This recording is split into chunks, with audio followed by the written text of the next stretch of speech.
ഓം നമോ ഭഗവതേ വാസുദേവായ. കൃഷ്ണ ഭഗവാനെ ഗുരുവായൂരപ്പ. ഹനുമാൻ സീതാദേവിയെ കണ്ട് വിട പറഞ്ഞു. സീതാദേവി ആശീർവാദവും നൽകി.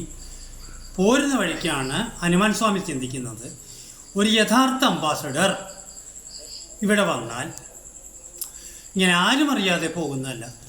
ഇവിടെ ഹനുമാൻ സ്വാമി വന്നത് ഇവിടെ രാവണനൊന്ന് അറിയണം എന്ന് വിചാരിച്ചുകൊണ്ട് രാവണൻ്റെ ഉപവനം, രാവണൻ പരിപാലിച്ചു പോരുന്നതായ ലങ്കയ്ക്ക് ചുറ്റുമുള്ള പൂന്തോട്ടം നശിപ്പിക്കാൻ തീരുമാനിച്ചു.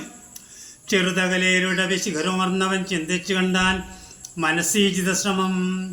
പരപുരിയിലൊരു നൃപതികാര്യാർത്ഥമായി പാഠമുള്ള ഒരു ദൂതൻ നിയോഗിച്ചാൽ സ്വയം അതിനൊഴി നിലയൊഴിഞ്ഞു സാധിച്ചത് സ്വസ്വാമി കാര്യത്തിന് അന്തരമെന്നിയേ. ഹൃദയതിലയോട് വരും കാര്യവും നീതിയോട് ചെയ്തു പോമൻ ഉത്തമൻ. അപ്പോൾ ഒരു അംബാസഡർ എന്താണ് വേണ്ടത്? തൻ്റെ മാതൃരാജ്യത്തിൻ്റെ ശരിയായ നിലപാട് ഇവിടുത്തെ രാജാവിനോട് അറിയിക്കണം. അപ്പോൾ ഹനുമാൻ സ്വാമി ചിന്തിക്കുന്നത് എന്താണ്, ഞാൻ അവിടെ ചെന്നു കഴിഞ്ഞാൽ എന്നെ അവർ കയറ്റില്ല, ആർക്കും രാവണൻ്റെ സഭയിലേക്ക് ഒരു പ്രവേശനമില്ല, ആ നിലയ്ക്ക് ഞാൻ എങ്ങനെ ശ്രമിച്ചാലും പറ്റില്ല. അപ്പം എന്നെ ശരിക്കും രാമൻ്റെ ദൂതനായി എന്നെ ചുമന്നുകൊണ്ട് പോകണം, അതിനു വേണ്ടിയാണ് ഞാൻ ശ്രമിക്കേണ്ടത് എന്ന് പറയണം.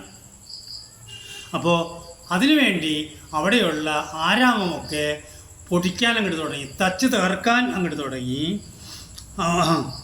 അങ്ങനെ അവിടെയുള്ള കാവൽക്കാരെയൊക്കെ അവരുടെ കയ്യിൽ ഇരുമ്പുലൊക്കെ മേടിച്ച് അവരെ തലക്കടിച്ച് അവരെയൊക്കെ കൊന്നു.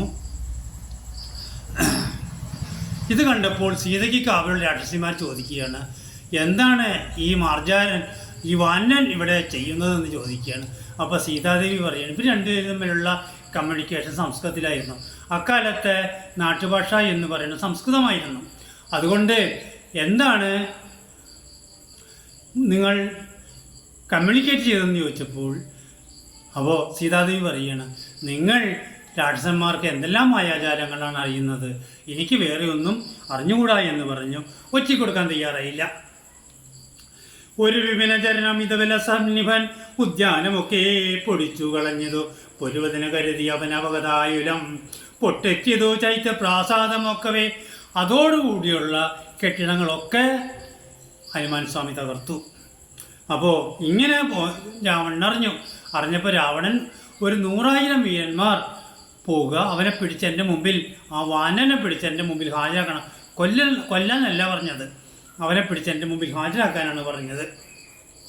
അവിടെയും ഈ വന്ന മുഴുവൻ ആൾക്കാരെയും മുൽഗലം കൊണ്ട് താടിച്ചൊടുക്കി ഞാൻ നീത നിശ്ചര നിധന നിശമന നിശാന്തരെ നിർഭയം ക്രുദ്ധിനക്തഞ്ചരേന്ദ്രനും അഖില ബല വൈവരൊക്കെ ചൊല്ലുക അത്യന്തരോഷ നിയോഗിച്ചനന്തരം. നല്ലൊരു യുദ്ധമാണ് അവിടെ നടന്നത്. പക്ഷേ എല്ലാവരെയും ഹനുമാൻ സ്വാമി നിഷ്പ്രയാസം അവരെ വധിച്ചു.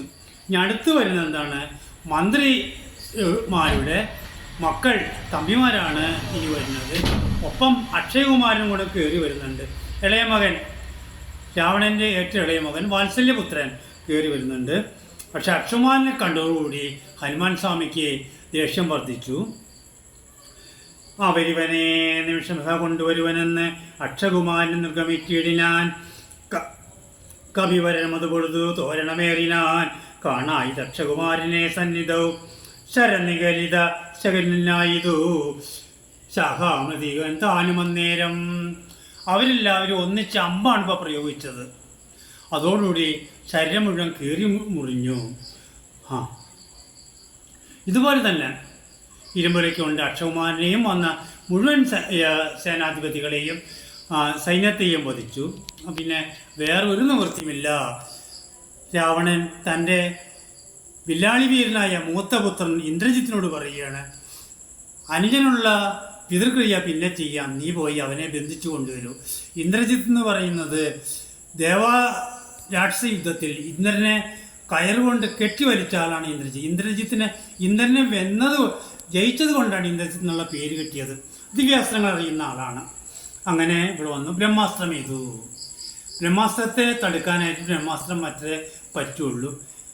ഈ ഹനുമാൻ സ്വാമിക്ക് അങ്ങനെയുള്ള വശമൊന്നുമില്ല. അതുകൊണ്ട് ഉടൻ തന്നെ തലകുനിച്ച് ബ്രഹ്മാസ്ത്രത്തെ വന്ദിച്ചു. പക്ഷേ ദേവന്മാർ കൊടുത്ത വരത്തിനാൽ അദ്ദേഹത്തിന് ഒന്നും സംഭവിച്ചില്ല, വേദനയൊന്നും സംഭവിച്ചില്ല.